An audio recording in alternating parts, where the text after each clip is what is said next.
What's good, everybody? Welcome back to the Enthusiast Roundtable. I am the ambassador, and we are back with another wonderful podcast, including some awesome enthusiasts.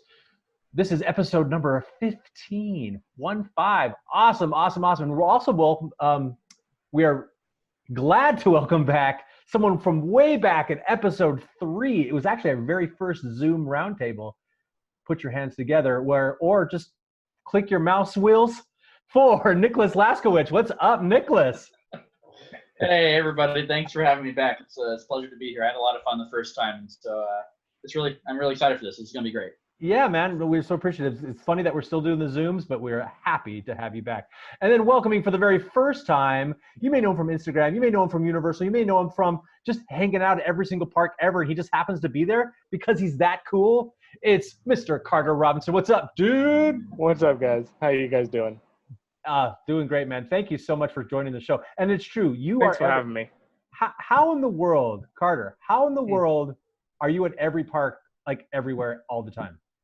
Well, when the SoCal parks were open, I was doing Disneyland like minimum 3 times a week. So that was Yeah. But when I was not at one theme park, I was at the other theme park, and then going to another theme park. It's all over. Yeah. I mean, you've probably seen his friendly face. I mean, you could be at Knott's Berry Farm, and then like the next day you're at like Cedar Point, and he's there. You're like, what is going on? No, it's all good. And as always, John, Days Complaints. What's going on, John? Howdy, guys. Thanks for coming on the show. Thanks. All right. So I guess to get things kicked off, we've got some cool developments that have happened recently. And by that, I mean Universal Orlando with this roller coaster that's in the Jurassic World area, yet to be unnamed, but it's probably going to be like Blue's Velociraptor ride along to save Jurassic World from the Pteranodons. It's probably that's what's going to be called, knowing Universal's naming scheme. But we've seen a pull through happen. Did you guys see this? I saw the train was on the circuit today. Correct. But I haven't. I didn't see the pictures of the pull through. What did you? I saw those this morning. Yeah, they had like the little like a car wrap that had the InGen logo kind of blazed on it. Just was kind of it's like we still don't know if it's a roller coaster. I think it is, but until they confirm it, it could be a fancy Ferris wheel for all I know. I'm not an expert on this. Well, it could also just be an interactive water fountain show. I mean, it could just be like, there's guests on some sort of system, and then they're just waving at guests as they drive by. We never know. But yeah, it's interesting to see like the for those who've never seen a pull through, but the whatever the ride vehicle was, it had like a metal clearance cage around it that simulates, I guess, the average human person's length. I wonder what that is. John, do you know what the average? I wouldn't say average. I would say the maximum. Maximums. But even still, what would that be? Like, do they get like, Kareem Abdul-Jabbar, like measure him? That's what I would say. It'd probably be the guy from Princess Bride or something.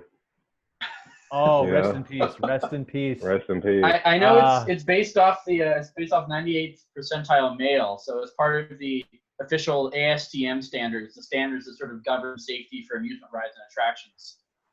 I think it's like, I'm trying to remember, it's like 6'2" or something, but they're in their standards, they have all the information about how you sort of lay out the envelope around whatever the vehicle is.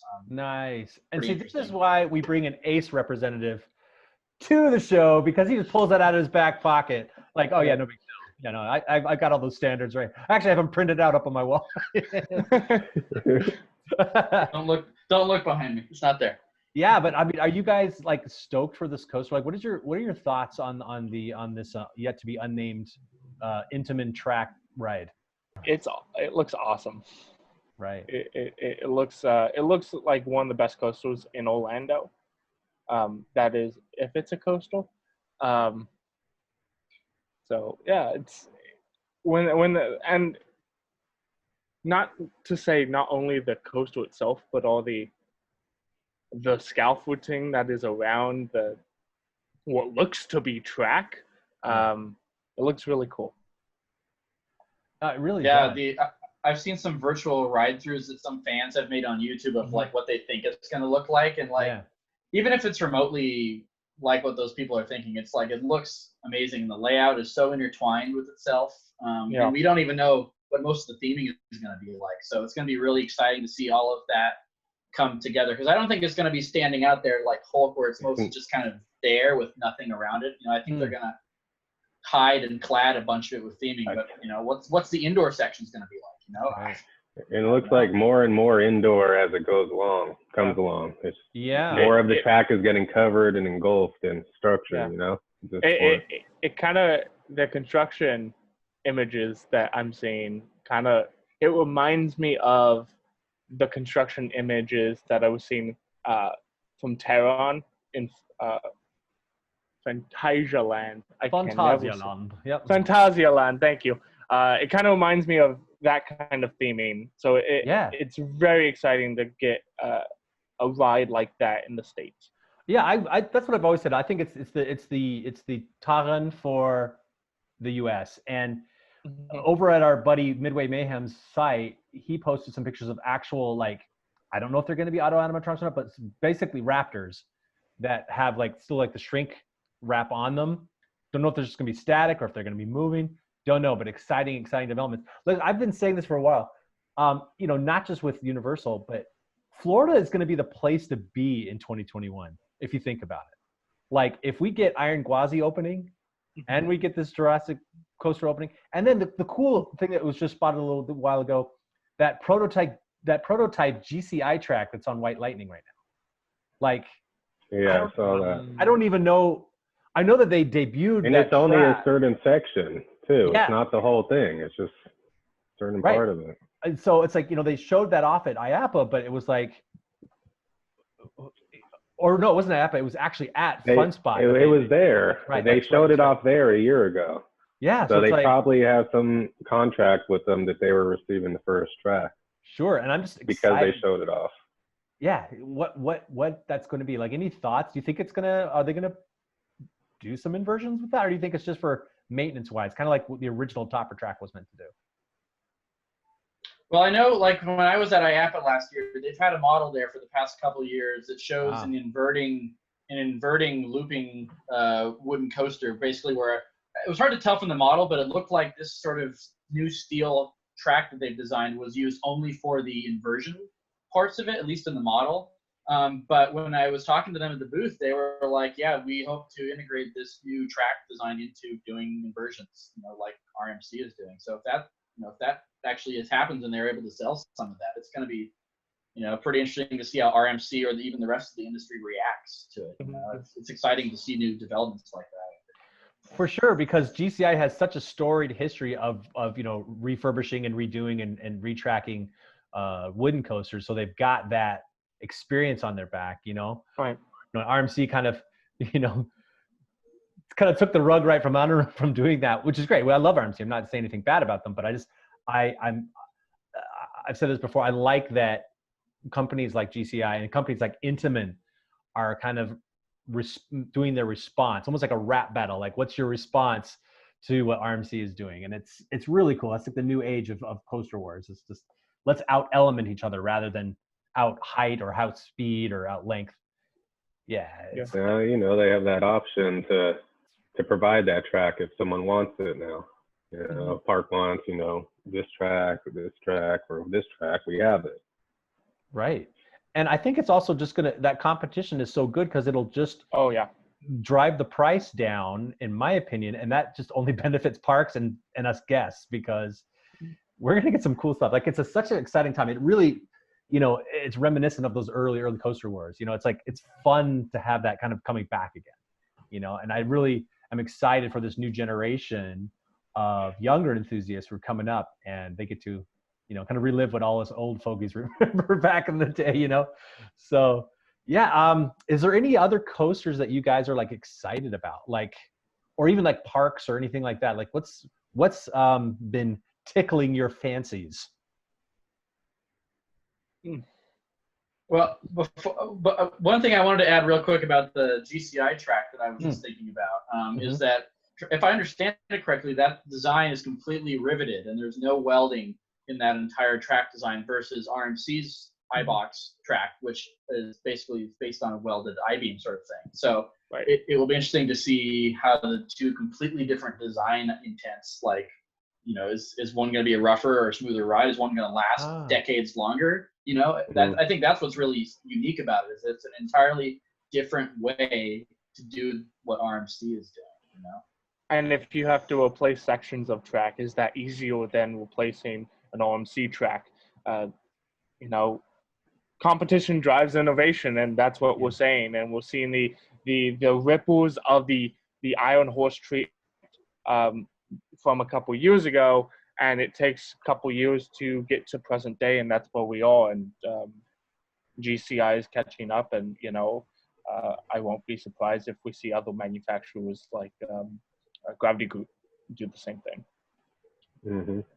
Gravity Group is probably going to do something crazy, though. Knowing Gravity Group, they're like the Intamin of Woodies, even though Intamin makes Woodies. But I just think the Gravity Group is like, yeah, we'll do it. What do you want? You know, like, okay. You know, that's why I love. I think they're my favorite. They're my favorite wooden manufacturer right now. I think those guys are crazy. It's kind of like the electric car. The electric cars have been around for a while, and they've just been functional, and like is what it is. And it wasn't really until Tesla came along that said it can be electric, but it could also be sexy.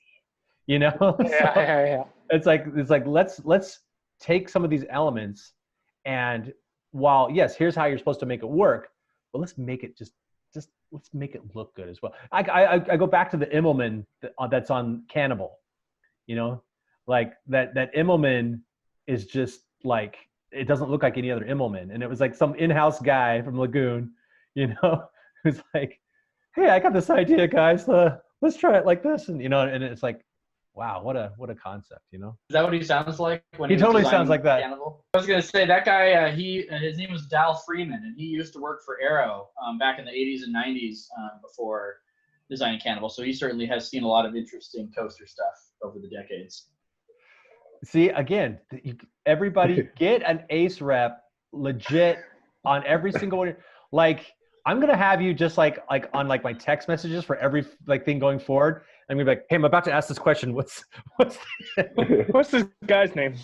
Yeah. But hey, this is probably a good opportunity to reintroduce who you are, Nicholas. Why don't you just tell everybody who you are, what you've done, what you currently do, and what your favorite color is. Oh boy, I'll save the color for last, just to build suspense, and that'll give me time to think about it. So yeah, I mean, the quick rundown of who I am. I've been a lifelong roller coaster enthusiast since the age of 5. Parents got me Roller Coaster Tycoon when I was around that age, and I decided at that point I was basically obsessed with the coasters and theme parks, and that perpetuated into everything I did in life, whether it was school projects, led to my choosing my major mechanical engineering. And then because I think roller coasters and theme parks are really an art form, I sort of got into video production and making documentaries about roller coasters and theme parks. And that allowed me to learn a lot about the history of the industry and why we should preserve heritage. And that's a lot of what the American Coaster Enthusiast does. You know, we enjoy roller coasters, we ride them, and we go behind the scenes, but there's a really, really big effort we do to preserve historical roller coasters. In fact, we can attribute Leap the Dips, the world's oldest roller coaster at Lakemont Park in Pennsylvania, being saved because of our efforts. The Giant Dipper at Belmont Park in San Diego was primarily saved by efforts of ACE. And so that, that ties into, again, my love for the history of the industry. And I work as a theme park professional at a company. We design theme park equipment all around the world. And so it's really exciting to, be doing this as a living, especially during this pandemic when so many people have been affected and the entertainment industry has been so hammered by this. It's fantastic to still be able to work on these projects. And the goal is ride design. I want to get into ride design and roller coaster design. That still is what's driving me. I just can't get that itch away, and until I start designing them, I'm going to be really, really itchy to do it. So that's the goal. And my favorite color is green. Nice. And speaking of green roller coaster design, that cool roller coaster behind you looks pretty sweet. Why don't you explain that one?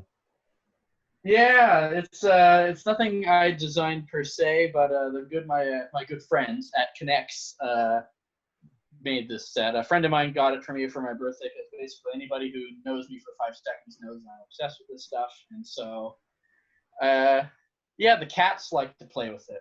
I don't even have to turn it on; they'll just sort of bat the car and roll it around and everything. So even the pets here are coaster enthusiasts. So it's very inclusive. Wow. Community. So, yeah.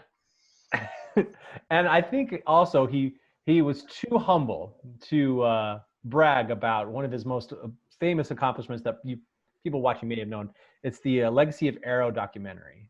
Did I say is it Legacy of Arrow? Is that what it's called? Nicholas, that is got Nicholas is all over it. That's his baby. So if you have not watched that documentary yet, go check it out. Go give it a like. It's a very fantastic peek behind the curtain of that legendary company. And I mean, really, just we owe so much to that company. It's like more than we even realize. It's so insane. And I felt a little bit of that magic when I was up. I was in Logan, Utah a little while ago up where SNS Worldwide is. I know that they're in a different location than where Arrow was now, but it's funny to look around Logan, Utah and go, really? This is where SNS was? And so this is where Arrow was? This is, why here? You know what I mean? But definitely cool. So yeah, go check that out. And then, not to be forgotten, Carter, let's give you the same love. Why don't you talk about who you are, what you do, and some of your side projects that are actually really rad right now. Cool. Yeah. So my name is Carter. I'm a theme park enthusiast. I love going to parks. I've been very much into this industry since I was a kid.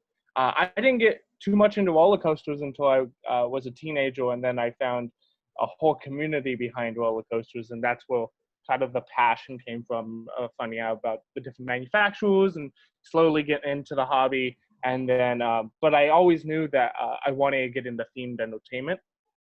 When I was very young, I loved Halloween, if you can't tell. Sam. I loved Halloween. I loved the idea of taking a movie property and adapting it to a theatrical maze environment that is very appealing. So I started, if we would be doing haunts this year, if I would have been scaring this year, this would have been my 10th year scare acting in the industry. Yeah, I'm all about highly themed, immersive experiences, more than probably the roller coaster side. I love roller coasters, don't get me wrong, but I love me a good ride like Rise of the Resistance or a super detailed, highly themed maze, like you can find at Halloween Horror Nights or Not Scary Farm. That's right. Kind of who I am. I also do a lot of 3D printing stuff. And during this time, we produced over 1,000 face shields to donate to hospitals and people that need them, because there was a huge supply shortage in PPE. So that's what we were doing. Me and a small team of 3D printing enthusiasts were doing during the pandemic. That's what's behind that blanket. It's 500 face shields in that box waiting to be donated still. So. Yeah, you guys should definitely check out his Instagram, because what he was doing was pretty rad. A lot of us, and I'm not, I'll be the first one to admit, Gil, a lot of us, have like done well wishes with just words, and Carter really took action. He put his feet on the ground and just got going, which is admirable, and you are amazing, sir. Thanks, man. Yeah, no worries. So we just, we all want to get this over with, and I don't mean to say that lightly, but we all want to get back to the park so badly. We're all itching. Every time I do one of these podcasts, roundtables, I should say, you could just tell the sense of people's voices that that desire is there, but we want to make sure that we come back properly. You know, we don't want to be silly, but you know, that's just because I think what it is. And Nicholas, I think you hit the head on the nail when you were talking about what kind of got you in the industry when you were young, was that, you know, there's a magic, you know, and not to get a copyright strike from Disney, but there is a magic about the industry, about being an enthusiast. It's like, it's the thing that we take away after we've left. Obviously, you're having a good time when you're at a theme park, at Disneyland, and riding roller coasters or whatever is your, you know, if you like dark rides, you like mazes, you like coasters, whatever. We're obviously having a great time doing it. It's when we're going home and we're thinking about it. I think that's what we're missing. It's that feeling of that magic, or that spark, I guess, is the way I like to talk about it. And can you guys talk about a moment that you have in recent memory? Obviously, this year we'll put a little asterisk on it, but in the past, where you have felt that spark, like a story from a park or from a maze or something like that. Carter, let's start with you. Yeah, I think one of the latest memories I've had at the park, of course, is take it to Disneyland. I work in the themed amusement industry at a pretty well-known company, but I won't mention its name, of course. But so when you work in the industry, you kind of know people. And I was hanging out with my friends at Disney. It's just one of those days at Disney, you know, like them all, just hanging out, having fun. And Rise of the Resistance was in a cast preview that day, but I didn't know anyone to ask, or I don't really ask for that kind of thing when it comes to my friends. But we were walking from DCA to Disneyland, and my friends see their friend, and they start talking, and he's like, "Yeah, I'm gonna head over to the Rise cast preview," and he's like, "I actually have an extra ticket if anyone wanted to come," and all my friends pointed to me, and I was like, "Oh, what?" And this is like a week and a half before the ride officially opens on the 17th, and I was like, "What?" And he was like, "Yeah, man, you want to come?" I was like, "Nah, you're joking, right?" And he was like, "Nah," and I was like, "I need to give you a hug." So he was like, "Yeah, let's do it." And we rode Rise of the Resistance at Disneyland a week and a half before it was open to the general public. And I knew what the ride was going into. I saw POVs because I couldn't wait. But man, that first ride, it's a memory I will never forget. And then convincing my brother and my other friend, being like, we have to get up at 11 p.m. to be at Disneyland at 12 a.m. to get in the park at 6 a.m. and camp out for Rise. And they're like, it can't be that good. I'm like, it's that good. And us being at the front rope at Disneyland on opening day, that was special. Rise of the Resistance holds a special place in my heart, and it's a magical memory, and that's like the ride that I'm in this industry for, and let's create happiness, you know. No, that's an amazing story, Carter. I think that everybody who just heard that, I saw a lot of head shakes from both John and from Nicholas and myself. We know that feeling. Nicholas, share your story, because I've got one too. Go ahead. Yeah. This was a real tough one. I'm glad I didn't go first, because it was hard to think about which one I want to tell, because I first thought about media days, because media days for me have always been an exciting thing, because that's what got me into videography and doing the documentaries in the first place. Was going to a media day for Superman Ultimate Flight at Six Flags Discovery Kingdom back in 2012, and that was the first premiere ride, Skyrocket 2. So it was very, very exciting. Now there's so many of them because rides, the model is so popular. I was at the opening day for Rise of Resistance, and that was similarly exciting. But of all these things I thought about, the thing that really came to mind was the first day of reservations for Star Wars Galaxy's Edge out here in California. I remember I guess it was early 2019 when reservations opened online, and everybody at my office knows how big of a theme park fan I am. So I was on 10 different coworkers' computers in the queue trying to get a reservation for. Now the funny thing is, I ended up actually getting on or being the primary guest on 10 separate reservations for that land. Oh. So I went 10 times in the first 3 weeks of the reservation period. So basically almost half the days, and sometimes I had twice in the same day, and I actually went to every one. Though I will say I was kind of tired of the land by the end of it, because you have that 4-hour window. So 40 hours was kind of a lot. But ended up nabbing a reservation for the very first time slot on the very first day. Oh.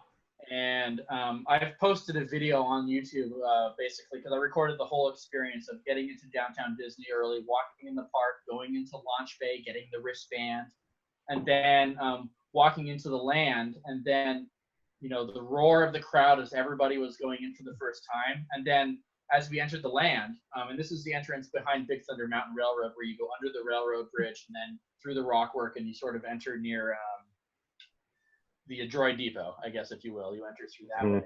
And the whole street was lined with Imagineers up the left side and the right side. And Scott Trowbridge was there, one of the lead executives for the land, and they were playing John Williams' music score, and it was like so fulfilling and exciting to see all the people who were involved with the land there, because I want to be on their side of this experience. Like that image is what has been a real big motivator for me to work in this industry. Is I want to be able to work on a ride, be there on that opening day, and see those happy people coming off. And so that whole combination of you know, being there for the first time, you know, in the world, because that was the first Galaxy's Edge that had opened. It was just a incredibly emotional experience. I mean, I was with a group of friends, and we were just like, you know, we'll never forget this day. That is so cool. Look at that. Both two Rise of the Resistance stories, and yet this guy has not even stepped foot into that land yet. I know, right? Once the parks reopen, we're gonna change that. I know, for sure. But I think my favorite story is like, yeah, I had 10 reservations. I went every single time. Meanwhile, some like 9-year-old from Kansas, like, had to be sorry, Timmy. We tried. We just couldn't get you. We'll go to Adventure City. It's just down the street. Adventure City. I did. Get on those reward racers, you know. I did feel kind of bad having so many reservations. That was never the intent. It was like, I got to get one. And then people kept messaging me saying, hey, I got through the queue. Do you want to be on my guest list? And then I had to make this complex, like, Excel chart saying who was going to be at which of these 10 and when I was going to be there and when I was the primary guest. Oh, my God. But it was so worth it, you know, because lands like that don't open very often. So. And rides like Rise of the Resistance, like you were saying, Carter. I mean, like, when I rode that on opening day, we actually stayed on property at the Disneyland Hotel, so we could be there and not worry about traffic. And we went back to our hotel after we rode it that day. And we just laid down, like, in the dark, and we're just like, what was that ride? Just, like, processing what we had gone through. It was just this, you know, beautiful thing. Absolutely. It's something. Absolutely. Doesn't that just kind of give you, like, absolute glee with whatever the future is going to bring? You know, we see a little bit of it, obviously not to the same scale, but like, I even think like Mickey and Minnie's Runaway Railway Road, or whatever that's called. Runaway Railway? Mickey and Minnie's Runaway Railway. Runaway Railway, blah, blah, blah. That is also, I mean, like I said, it's not as intense as of experience as Rises, but it's really pushing the boundaries of really blending. There was a person that we talked to recently who is involved with WIP, and they're saying that really with these new ride systems and things like that, you turn the guest into the camera. Mm-hmm. That person is now the camera, rather than having, you know, a show that happens around you. It's like you're now going to be experiencing it through your own eyes. It's so cool. What do you guys think is kind of like on the horizon, or do you even know Nicholas probably can't talk about it because he's probably building it right now. But like, what's the next? Like, where do we go from here? Do you know what I mean? Like we've got trackless ride systems now. We've got things that can drop track and motion simulate at the same time. It's like, where do you see, like, I mean, not just dark rides, but like even coasters. Like, where do you see them going? You know, the I'm gonna go back to like the Walt Disney idea of, you know, when he was sitting on that park bench in Griffith Park with his two little girls, and they were riding the carousel, and he was sitting on the park bench, and he was like, I need to think of a place where the children and the adults can have fun together. You know, that was the culmination of Disneyland and the whole Disney IP, and that really kicked off the amusement industry. And today we're seeing it's always been an uphill climb, but the next 10 years of technologies for highly immersive dark rides like Mickey and Minnie's, you know, it's something that, especially with those kind of rides, it's something that let's make something that the kids really enjoy, but the adults are just amazed going on it. You know, and the next 10 years of coasters, I think the like we have the Raptors, the Raptors still coming out. We have the T-Rexes. You rode Axis, which I'm super jealous about. I don't want to ask you about Axis. Okay. We can loop back to that. Yeah, you know, and it's rides like this. It's think outside the box at this point. You know, we've seen track rides, we've seen trackless rides, but what's after trackless? What's beyond a Kuka arm? You know, that's for the next 10 years of this industry is going to be very exciting. Yeah. What's beyond trackless? Vehicle-less? Trackless roller coaster. Trackless roller coaster. Vehicle-less. It's just, it's all wind powered, and we just go through some sort of tunnel like floating. Oh, yep. 100%. Vacuum tubes. Bring on Elon Musk's vacuum. Elon Musk vacuum tube roller coaster. Hyperloop, baby. But yeah, Autopia to Tesla. There we go. What I was going to add, you know, I think back to when new innovative ride systems have come out. So like you look at when Soarin' came out back in 2001 at California Adventure, you know, that was the first flying theater. That was a very exciting thing. And then it's obviously expanded to many more manufacturers that have built flying theaters, but there are a variety of different types of flying theaters, where before it was a simple sort of kind of come up and you're kind of moving around. But now, you know, there's motion bases that have combined and all sorts of different technologies. And I think, like with trackless, you know, we may end up seeing how can we integrate trackless using these other ride concepts that we already have. You know, now that trackless is way more widespread, right? You know, because trackless has been around going back to, you know, at least Tower of Terror, Florida, back in 1994. And so the idea has been around for a while. So I think, you know, we're going to see a lot more of combining of unique ride concepts. And, you know, until then, it's hard because, you know, you don't see new big ride ideas come out anymore. I mean, Soarin' was a big thing. And I would say the last real big innovative ride concept that felt original to me, and maybe jump in if somebody thinks of something newer, would be Forbidden Journey at as part of the Harry Potter land. You know, that was, I think, the same level of excitement and innovation that that Soarin' had. So yeah, I don't know. It's going to be crazy to see, though. Maybe the ride system that's going to be used for Super Nintendo World coasters. I think that's probably going to be, I know it's on a track, but I think that's that concept you're talking about, that hybrid. Like, let's put one of those things on a roller coaster, you know? Okay, you know? Yeah. Let's do it. I don't know. You know? I'm Who knows? excited for that stuff. X2 on a dark ride. You know, maybe, I don't know. But but yeah, I mean, it's all about what company can abuse the latest technology in the best way.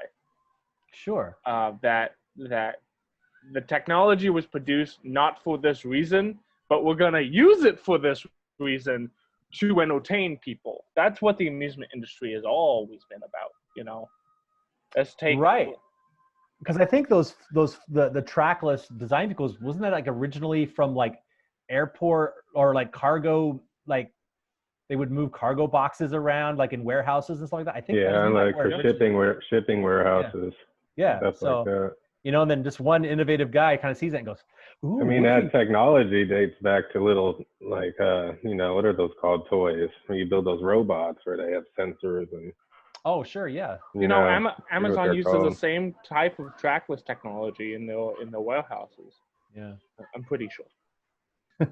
Oh, well, looks like we lost John, but we can still carry on. I think this is probably a good time to talk about, you talk about access. So, you know, to do a callback to that, that's actually my moment of magic. You know,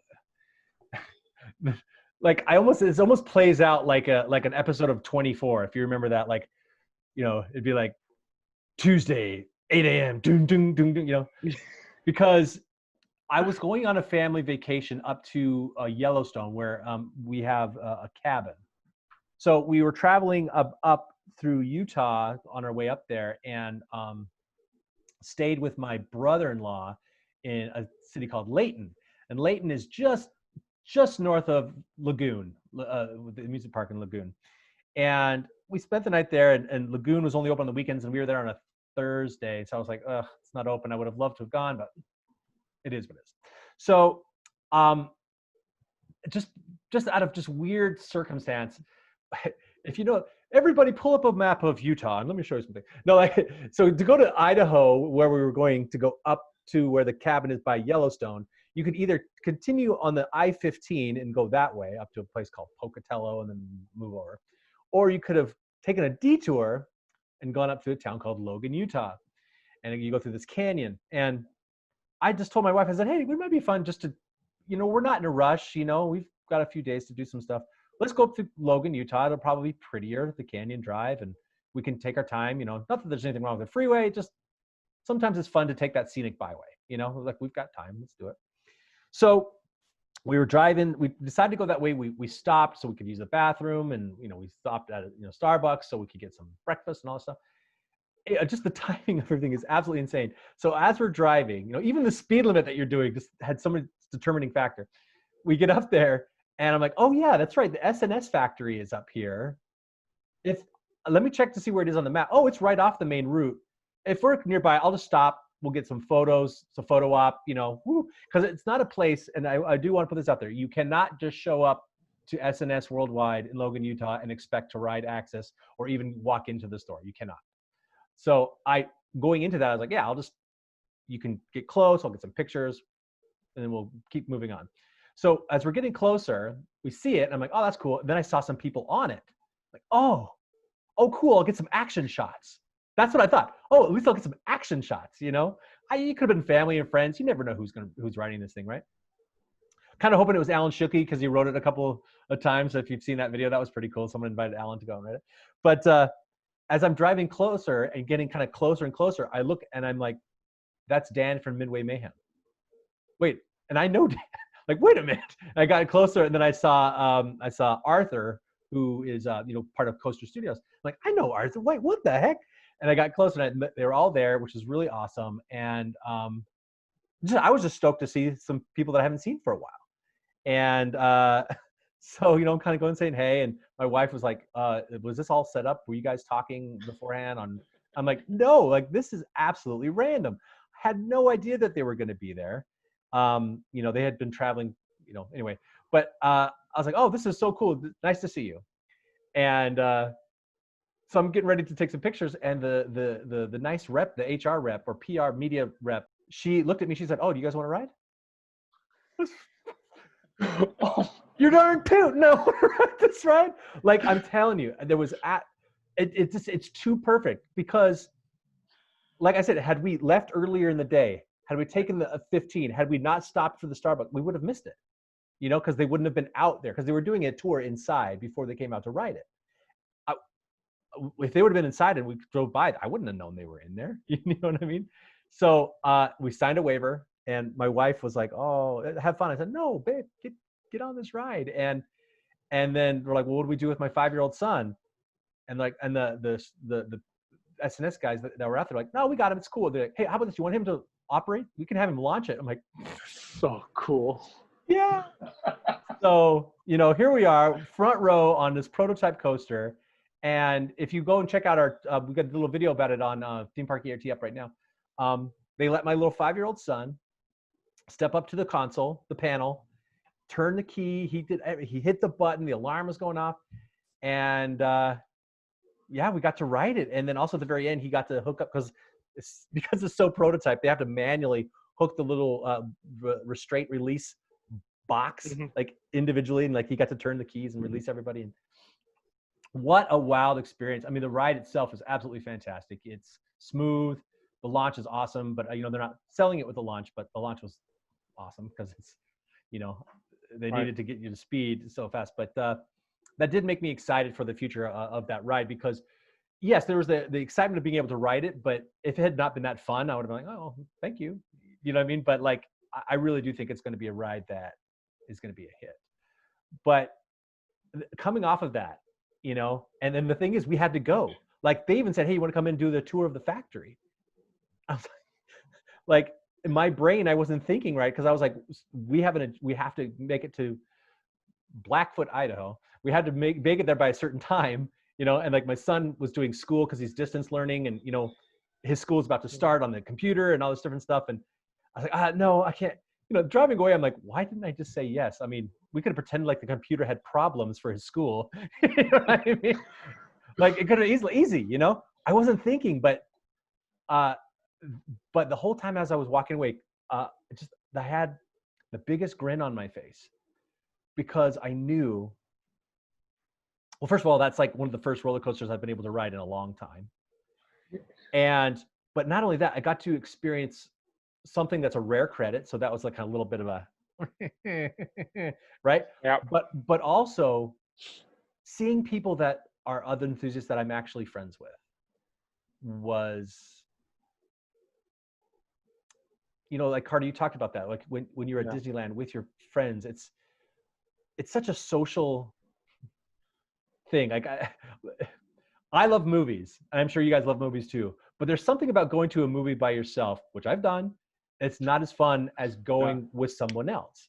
Yeah. And I think that theme parks and roller coasters, stuff like that, there really is that play, that interaction that we all have with each other. Another one of my favorite memories is when West Coast Racers opened, and we had tons of enthusiasts. I think, Carter, you were there too. Was. And we're all there, just all hanging out. And then we all like got on Canyon Blaster. Do you remember that? Like, we all filled up Canyon Blaster. I don't think that was I don't think that was West Coast Media Day. I think that was the day before Rise of the Resistance opened. Oh, that's right. And Sean was there. Yeah, Theme Park Worldwide was there. Yeah. Dylan was there. And yes. It was just a fun time. And I'll tell you what was fun about it. Yeah, the rides were fun, but it was just being there with each other is what made it a lot of fun. And I think that's probably one of the main reasons most of us enthusiasts are kind of pining to get back, is just because we want to see our friends. You know what I mean? And it's like, but we also want our friends to be safe, and not sick. But I think there's that, it's just that longing. So that's my Axis story. Oh, gosh. I don't know. Where do you think would be a good fit for an Axis coaster? I've been thinking about this. Well, I mean, when the concept was first revealed, like, I was stoked because aero suspended coasters are my favorite type of coaster, which is unfortunate because there are so few of them. But like when I saw SNS relaunch the steeplechase 3 years ago, I was like, maybe there's other aero concepts from the past that they might try to modernize for parks today. And so when I saw Axis, the first thing I thought of was a modern suspended coaster. And so like, as those age, I could see certainly you could replace suspended coasters with something like this, maybe. That was something that first came to mind. Yeah. Wow, I have not even gone there. That's cool. Imagine Ninja at Six Flags Magic Mountain with an Axis train on it. Could be cool. That sounds wild. Because they're designed to whip, but if that whip wasn't restrained like the current suspended coasters are, it would cause it to just. Yep. Ooh, girl. That's great. It's hard to say, like, what the limits of the design are too, because the prototype track is very simple. So I wonder how broad of turns, how small of turns can they do? And that of course has to be designed very carefully for all the flipping and stuff that goes on. But, how tall can it be? Yeah. Well, what I think, go ahead. Doing a drop and doing those flips on a drop, like coming off a chain, like they do they go, hey, we see your death spiral, your death roll RMC. Check out what we're doing. Yeah. Look at the helicopter down. Black Hawk down is the move, is what's going to be called. But no, what I like about the ride concept, the footage that came out was, the lift hill is kind of like the same lift hill as the 43 spins. Right. But it starts as a suspended. And then as it goes up, the seats don't even rotate. So you're basically just looking up at the sky. And it's not till you get over the edge that then the seats kind of like whip down. So it's going to have that that pre-drop, X2 Egenica kind of feeling that as you're going into that dip, it then does something wacky before. Yeah, I love that. I do think that it's such a great innovation by S&S. And, I love what Intamin's doing. I think Intamin is crazy. And I've always liked, Intamin is like a bunch of just mad scientists who just throw something at like a whiteboard and they go, let's build it. It might work, it might not. Let's build it. Yeah. Still waiting for that polar coaster. Yeah, exactly. Right? Yeah, we're going to get Drakenspire instead, that crazy giga looping shuttle coaster. That's crazy. But then you've got Velocicoaster. I mean, it's like, you got Pantheon, and it's like, and even Hagrid's, Hagrid's has got all this praise, and it's like, Hagrid's is amazing. Yeah. But then you've got, Superman at Six Flags Magic Mountain that just isn't working. Yep. Or Top Thrill Dragster that, goes down every 15 minutes, it's come on. Yeah. But yeah, I love that innovation. I really do. It really gets me excited again. And as far as dark rides go, I know we talked about this earlier, just where do we go from here? And I'm excited for all this Disney stuff, whatever the Spider-Man thing's going to be. And that's a great point. Also when you talked about, is it going to be like the Ninjago ride at Legoland where, maybe. And we talk about using technology for the purposes of entertainment now. Right. I mean, look at the robot that they build that's, rumored, I don't think it's been confirmed yet, but rumored to be the Spider-Man stunt show thingy that's going to fly over the guests doing poses. It's actually an animatronic that's doing that. I mean, if you've watched the evolution of that, it was just like a stick. Yep. And then they said, well, that's pretty cool. Hey, we should make that into Spider-Man. Like, oh yeah, I didn't really think about that. So that way, we don't have to risk, a human actor. Not that I'm sure there's a lack of human actors that would want to do that. I think, or stuntmen, I'd be fine. But, have it be consistent. I like that's been integrated into that, whatever that Spider-Man attraction is.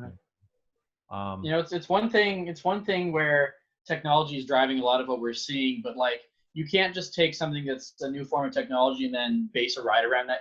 It all really does come back to this. You have to start with that story, and then the story has to dictate the technology you want to use. You look at VR as a case study, and VR really failed. And there's a few places that existed, but that was trying to force technology on something that already existed. Yep. And absolutely.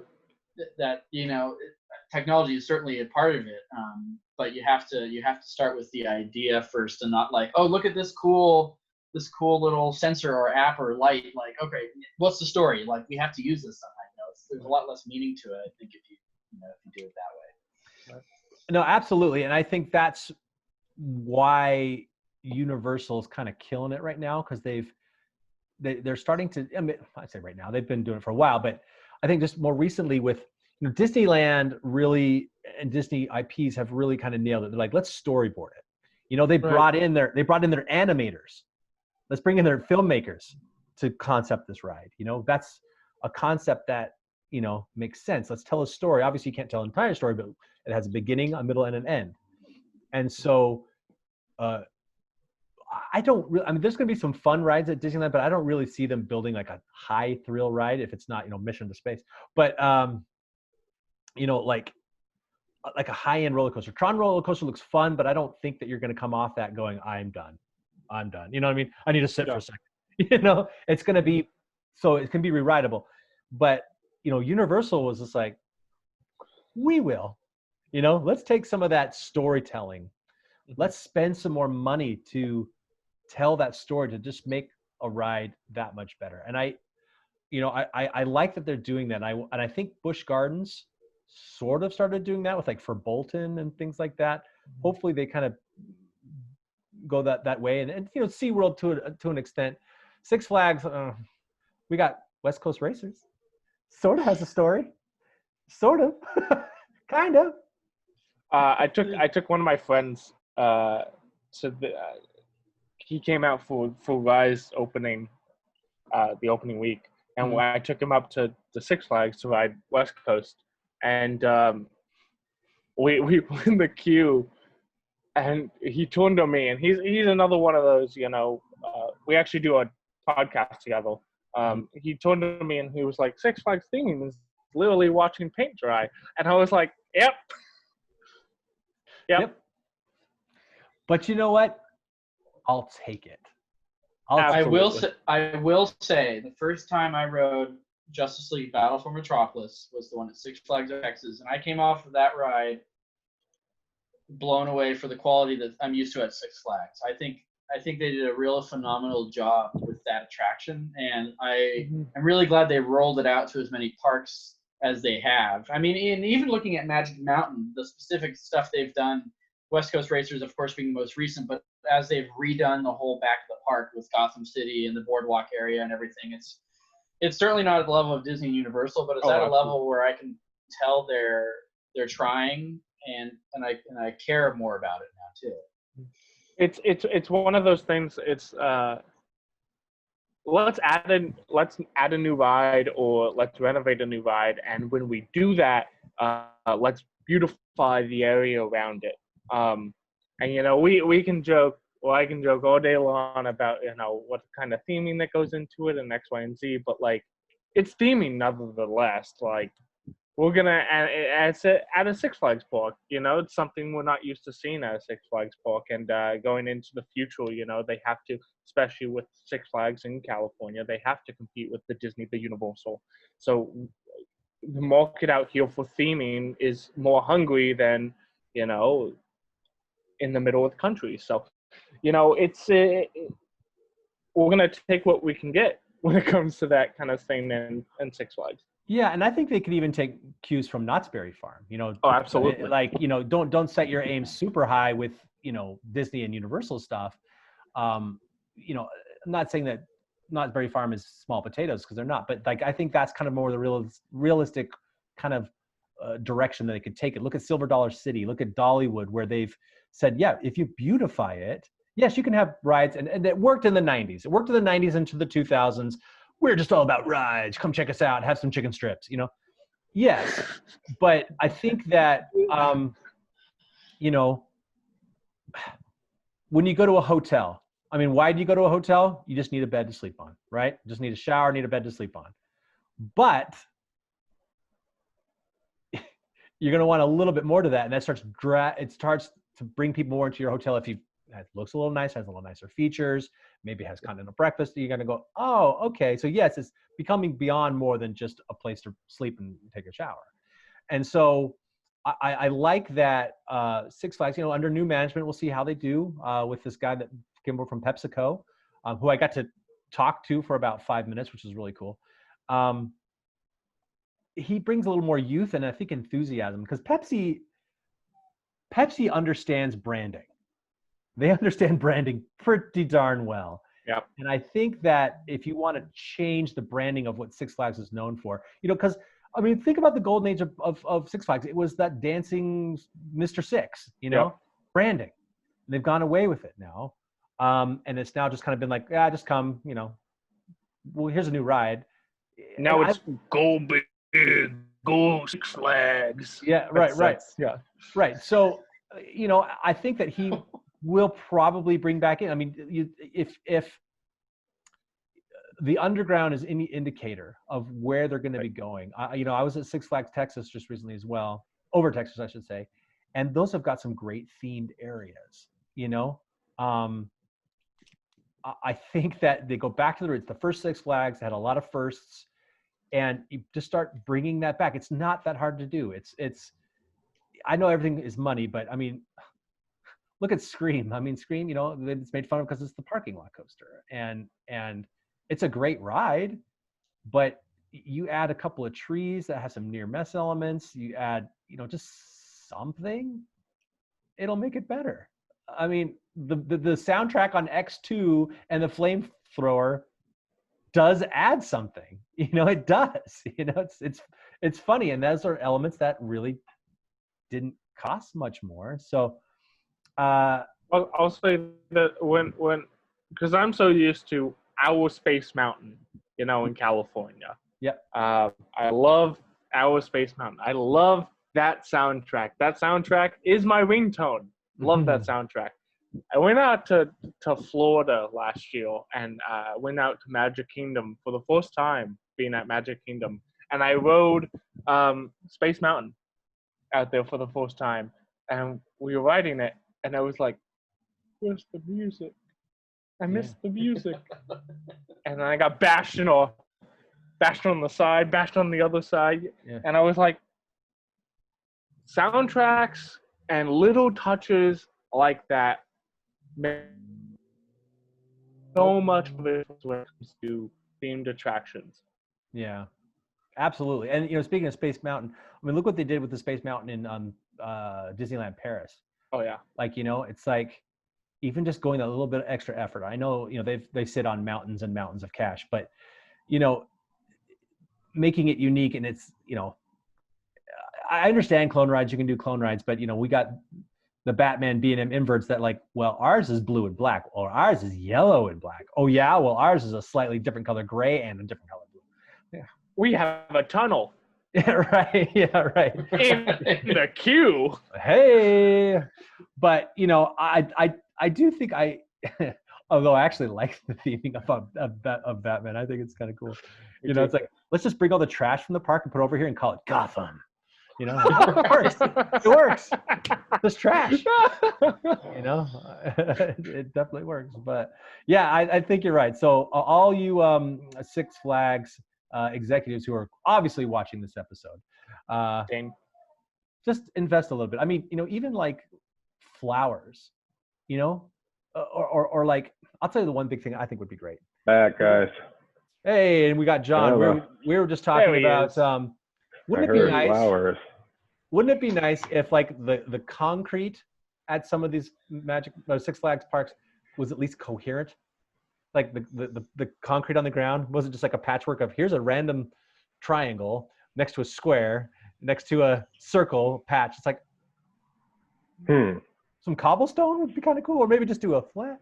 So, but that's what they did. Going back to the underground, they did that with the underground. With the asphalt, and I know it's inexpensive, but it seems cleaner. It's just like a cleaner to the eye kind of. Yeah, I think it gives the whole area different feelings. It does.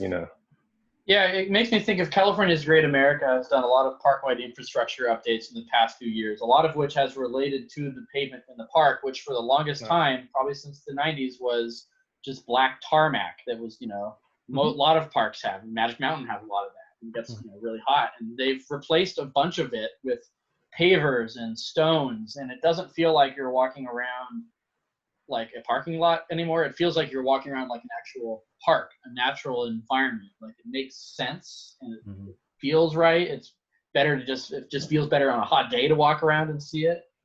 It feels a lot less, I don't know, there's a lot more care put into it, and it's really nice to see at least that park not just spending money on rides every year, because I think that's one thing that's really tricky with Six Flags' model that I think is really flawed, is the fact that they want to add a new ride in every park every year while they continue to keep buying parks is a lost cause. And if they're just going to keep adding rides, they're not going to be spending money on updates to bathrooms, pathways, fixing landscaping and things like that. So that stuff's really important. And like when you mentioned the guy from Pepsi, like I was also really excited about the brand experience that he has, because when I think of Six Flags, I still think of Mr. Six and We Like to Party. And I think that their brand has been so generic and lost for the past decade that, they really need to have an image that people can think about and associate with the brand, Absolutely. And, branding is so super important. Like there was a study a little while ago, probably find it on YouTube, where they had little kids and they like showed little kids like pictures of things, and it was like, they showed a picture like the Dalai Lama, like a picture of maybe the president of the United, like maybe Abraham Lincoln or something like that, and they were like, I don't know. And then like they showed a picture of Ronald McDonald, like, that's Ronald McDonald, it's like branding, branding. It's so important. And my wife, my wife actually works in advertising media. And so, she gives me pointers on the importance of branding all the time. So yeah, I am excited, I'm going to say something super controversial. I wish, because they got the PepsiCo guy, can we bring Pepsi products to the Six Flags parks, please? I'm over Coke. Controversial. I'm hanging up now.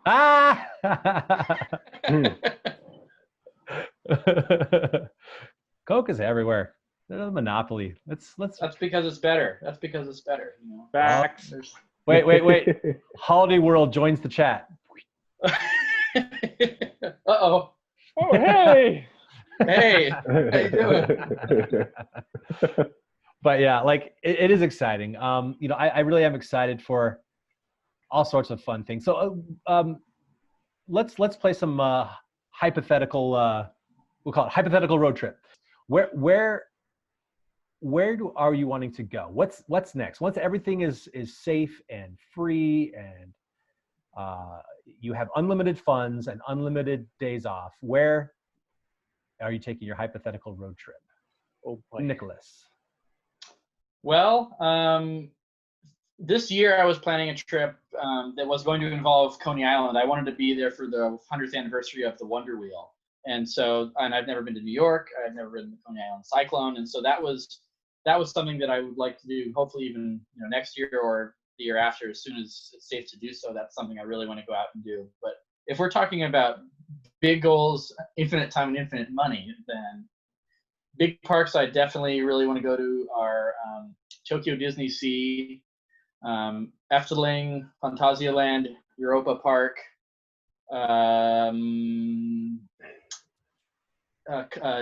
Kolmarden in Sweden for wildfire. It looks really amazing. Mm-hmm. Tivoli Gardens is another one for a lot of different reasons. For their I think it's 1912 or 1915 wooden roller coaster with a brakeman and the connection to Disney. There's just so much history there. Oh man, yeah. I haven't been to any parks outside of the U.S. So really anything outside of the U.S. Blackpool Pleasure Beach, another real big one. Alton Towers, Thorpe Park. For a sentimental reason, Oakwood Theme Park in the UK, because that is the coaster that the creator of Roller Coaster Tycoon is shown on the box art with his hands up. He's riding the wooden roller coaster that's at Oakwood Theme Park. So yeah, I want to go to all those places. You're like, name a park. Yes. Yes. Awesome. Even Disneyland. I mean, Carter was going 3 times a week. I was going I went over 100 times in the year leading up to COVID to Disneyland alone. So it's like, yep. I wanted to go to any park, but yep. Yeah. Right. Nerd.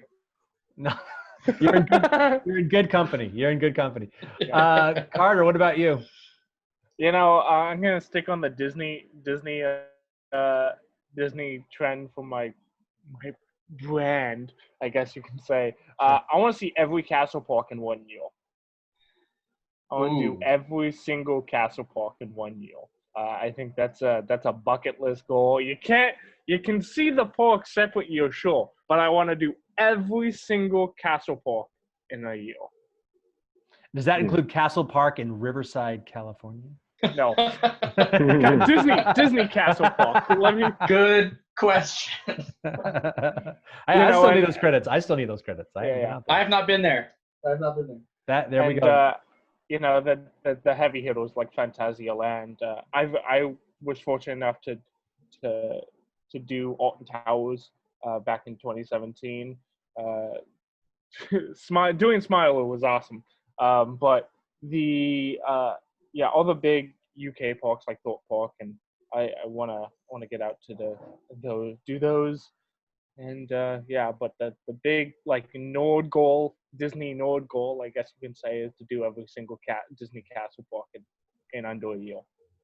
Awesome. Hey, I think that's good. It's our hypothetical road trips, right? Yep. Like my hypothetical road trip is SpaceX around the moon with that Japanese billionaire. That's mine. I want to do that. Why not? Didn't expect that. The ultimate roller coaster ride. The ultimate ride. That's not a credit. Step forward, though. I want to. Is that not a credit? The first roller coaster on Mars. Exactly. It's going to be an Axis coaster. Yeah, it should be an Axis. Yeah. No. What it's going to be is it's going to be F.L.Y. It's going to just take that long to be finished. They're going to. By the time we get to Mars, they'll finally open that thing. But here's how we'll end it. This is a new trend that John and I started. I want you both to talk about an enthusiast channel, be it on Instagram or YouTube, that you think deserves more recognition. And then we would like you to nominate a enthusiast from Instagram or YouTube, and it could be the same person that you think should be most, to be a guest on the roundtable. Go ahead, Carter. I'm gonna say Dustin from Theme Park Shock. A really good guy. All right, so is that your nomination? Yeah. Dustin, hit us up. You actually have my number, Dustin. Hit me up. All right, Nicholas. Yeah, this is a tough one. Maybe one of you guys know this guy's actual name. But Theme Park Crazy came to mind. I had a chance to meet him during an ACE mixer at IAAPA 3 years ago, my first year to IAAPA.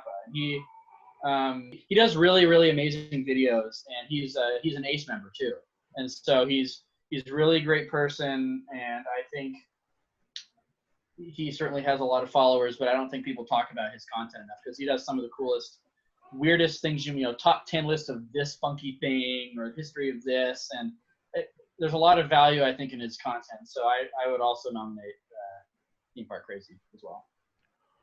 Well, we love Theme Park Crazy. We've actually reached out to him before, and check your inbox. Hey, man, check your inbox. No, I love Theme Park Crazy. I mean, he's got amazing content. It's very well produced, super knowledgeable, and everybody who's watching, get into the comments, and better yet, get into his comments and say that he's been nominated by Nicholas Laschkewitsch. Well, again, Carter, Nicholas, thank you so much for coming on to, again, another roundtable. Nicholas is a return pro. He's got 2 under his belt now. And Carter, we'd love to have you back anytime. You guys are both welcome anytime, and especially anytime. Our studio opens back up. We'd love to have you come in person as well. That would be fun. Do it safe. But again, on behalf of Mr. Carter Robinson and Nicholas Laschkewitsch, oh, wait a minute. We should throw out your social medias. What am I doing? This show's about you. Carter, give us all your social medias. You can find me on Instagram and Twitter. My Instagram is thejinxnerd, and my Twitter is jinxnerd. I recently changed the Twitter to that. But you can find me on there all the way. And then you can also listen to me and a couple of my good buddies on the Coastal Clash podcast. So, everybody go check it out. Nicholas, where can they find you? Yeah, I mean, I'm all about promoting the American coaster enthusiast, and so I really push anybody out there who hasn't heard about us or want to learn more about the history of roller coasters in the industry. Go to aceonline.org. You can learn more about ACE and what we do, and hopefully you can come out to events when we start doing those a lot more. Legacy of Arrow documentary was mentioned earlier. I was the director and worked with a great crew of other people to create this film. You can go to legacyofarrow.com. And then I'm all over social media. If you just search my name, I won't spell it out because you don't have 3 hours, but pull my name from the credits of the film. And, we'll link it. We'll link it below. We'll link all of this stuff below. Put it down there. Yeah. All right, again, and hold that up again, Carter. I think that was kind of funny. Hold it close. No big deal. No big deal. No big deal. I can't reach mine from here. No big deal. Don't worry about it. But I guess officially, again, check these guys out on their channels. Go to their social medias. Give them some love. And again, on behalf of Carter Robinson, Nicholas Laschkewitsch, and John Dates Complays, I have been the ambassador, and this has been your what? It's been your theme, Park ERT. Ah!